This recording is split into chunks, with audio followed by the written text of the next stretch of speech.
नै लोगोफोर दाखालि भिडिअ होनाया बे सिखिरि ओंखारनाया दिनै बिदै ओंखारबाय आरोना गासिबो खेबसे लागैनो ओंखारजोबा इदि नैबेखिनिया ओंखारबाय ओमफ्राय आरो बेलेग जा ओंखारबावदों लास्टैनो लाथा एम्फौ जासिगोन आरोना बेयो जा बुरजा जाखागोन बेखिनिया माने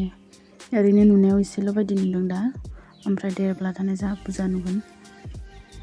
गासिबो ओंखारजोबाखै आरोना ओंखायनो बोखारनाय जायाखै आरो ओंखारबावनो दं बै फिथोबनिफ्राय जोंहा कालुआ नायलाय माबादि उन्दुदों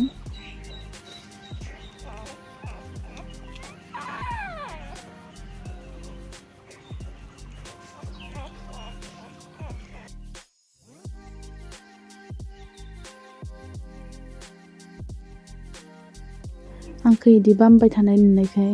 माने मानसिफोरखौ दांनो होआना ओंखायनो माने गाव सेराव दिदलि दिखांना लाबाय आरोना नायलाय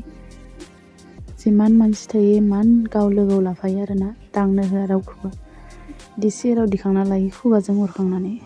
नायलाय माबायदि मान सालु जि मेगन खनाजों नाहरलायो आंखौ नायलाय भिडिअ खालामनायखौ नायदों आरोना